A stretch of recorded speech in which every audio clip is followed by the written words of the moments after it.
Look at this beautiful day. Sun is shining. It's actually quite warm. We're headed to the garage. We're gonna make some rabbit stew in our cast iron pot. It's gonna be absolutely delicious with a nice pastry on top, with a nice crust, soft underneath, and the last bottom layer of the pastry will have a beautiful taste of the juices from the stew. Rabbit stew, going to be absolutely delicious. Whenever we make our soups and our stews, we love to have a lot of meat. So we're going to be using a full rabbit. We're going to be doing some turkey necks, and we're also going to be using some salt beef. Salt beef is cured beef. It's cured in a salt brine, and it'll give us that salty taste that we're looking for in our stews. And as you can see, the rabbit is amazing. It is absolutely delicious. And we normally use 2 rabbits, but we have so many ingredients going into this stew, we're probably only going to have room for 1 rabbit. We love lots of vegetables in our stew. We're going to add 2 small turnip.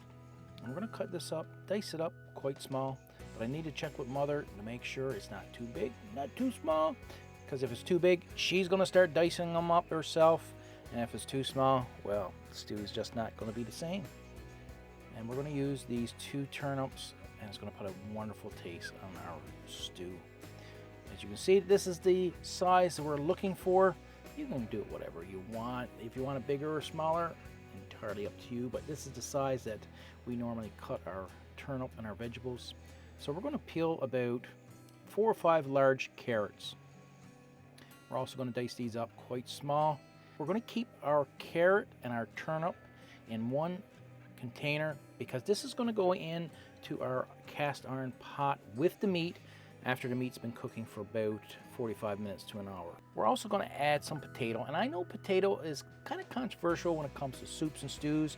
A lot of people find it too much starch, too starchy, but we love potatoes, and that's how we does our soups and our stews.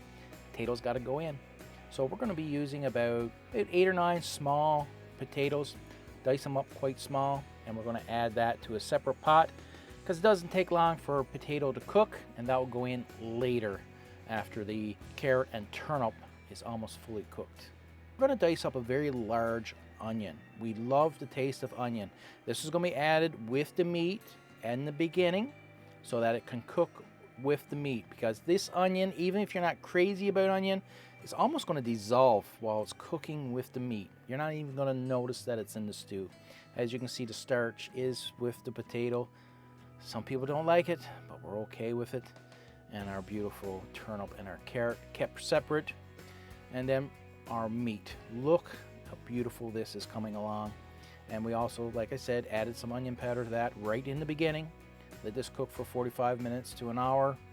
And then we're going to add more vegetables. So we're going to turn it over, make sure it gets fully cooked, but we don't want one side to overcook more than the other. We want this meat to be pretty much consistent on all sides. Look at this fire, it's beautiful. We're going to be using that oven right next to it, and we're going to have a beautiful cast iron stew.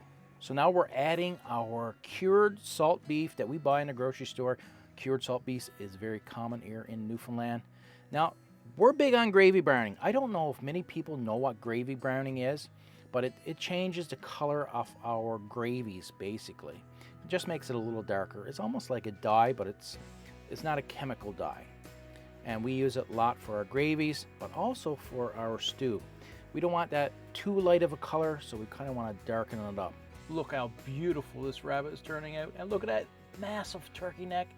Oh, I can't wait to get a piece of it. It is turning out to be a beautiful stew in this cast iron. What better way to cook your stew in a beautiful cast iron? That heat gets in there, it's going to cook it, and all those flavors. Oh, just can't wait to have a big bowl of stew. Just going to add some more water. Add 3 or 4 cups of chicken broth just to bring up that liquid and that extra flavor. Now we're going to add the turnip and carrot. We're going to cook this for probably about 35 to 40 minutes until it starts to soften slightly. Now I need to take a sample of one of the small turkey necks. We got to make sure it's good enough for everyone else to eat, and it's delicious. Now that the stew has been cooking with the carrot and turnip for about 35-40 minutes. We're going to add the potato. Doesn't take long for potato to cook. So once this all softens, then we're going to go ahead with our beautiful pastry. Now we want to mix all this in. Get the vegetables towards the bottom, or at least underneath the meat, because we want it in the liquid, to boil in the liquid and not on top. So give it a good stir. And now Mother is going to make her pastry. I wanted to do it, but this is one of those things that it's all about texture. And Mother can't tell me the exact ingredients for everything that goes into this pastry, because it's flour, it's some baking powders, it's some sugar, it's some butter, it's an egg, and water. And she needs to get her hands in there just to get that texture, to know what she's missing or what she needs to add. And we call it a pastry. And it may be the same way you make your biscuits. Let me know in the comments. I want to know how biscuits are made. See, Mother needed more flour. And I was going to sprinkle the flour in, but no, she needs to be able to feel it. She needs to be able to do it herself. And that's a true cook. I mean, it's hard to give people directions when this is something that you go without giving precise ingredients. It's all about that texture.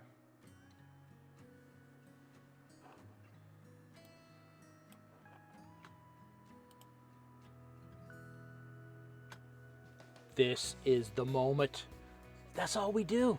We place that pastry on top of the stew. You're going to have the steam to keep that pastry moist. You're going to have that the liquor soak up in the bottom of that pastry, and you're going to get a beautiful crust on top of the pastry. Going in the oven to finish the cooking. Not going to be long. Not going to be much longer. And it's going to be all ready. Here we go. Just look.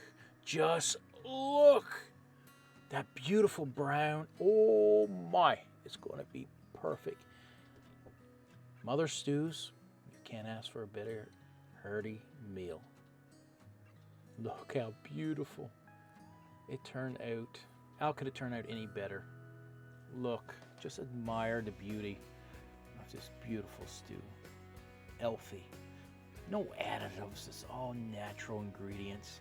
Mother usually breaks apart the pastry at this stage, but she's going to use 2 big spoons. I think she got this. Definitely. Look how beautiful that is. Look at it. Rabbit, vegetables. It's definitely a meal fit for a king and queen, fit for royalty. How could you cook a better meal?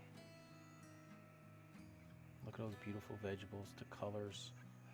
Too bad you couldn't smell this, because it's a great meal. No better meal. Look at that rabbit. Look at the pastry. Now look what Mother's going to do. This is the key. This is the key to what she's doing. See that? You pour it over the pastry. Get that liquor, get that liquid soaking into that pastry. Look at that. Could you imagine on a stormy day, be at the cabin in the woods, having a good hearty meal like this? Newfoundland life. Newfoundland life. Mom makes the absolute best stew. It's a very simple way of making a hearty, healthy, delicious meal. But somehow Mom knows the texture, the taste. She don't go by a recipe. She rarely ever do go by a recipe. So it's difficult. It's very difficult to ask Mom, how do you make certain foods that she makes? It's very difficult for her to give an answer. The best way to do is document it through video. And I'll always have this video so I can always go back and see how Mom made our favorite foods, including stews. This was a very easy way to absorb a lot of that flavor by using a pastry, or what we call pastry, on top of the stew. Now, I'm wondering, is this the same way people make biscuits? I see biscuits on YouTube all the time People making it in the cast iron, putting it in the oven or over a fire. And I'm wondering, is it similar how we make our pastry? And a lot of people will make their pastry separate. They'll make their stew in one pot, then they will bake their pastry in the oven. Now, the thing with that, you're going to create a crust on the bottom and on the sides. Usually you bake it longer, people over bake it in the oven, but you don't have that moisture content that you do in the stew. So it becomes more dry. Even though you pour your liquid over your pastry, it's still very dry. By cooking your pastry over the stew, you're still getting that steam. That moisture is still going into that pastry and is making it very moist and soft in the center. You have your crust on top, and on the very bottom is soaked in with all that delicious flavor from the stew. This is the way to cook your pastry. And as you've seen it, it's very simple. You spread it out over. It's not science. You don't have to sit down and do a course. You don't have to call technical support. You don't have to do anything that's difficult. A simple way to make a beautiful pastry that's full of flavor. Mother knows how to cook, and she especially knows how to cook our traditional foods here in Newfoundland. And another beautiful recipe that she makes that we love is fisherman's brews right over here. And that recipe is centuries old. That recipe has been around since the beginning of settlement here on the island over 500 years ago. It is definitely something that you should take a look at and even try. Simple recipes, traditional recipes, absolutely delicious. And we'll see you in our next video.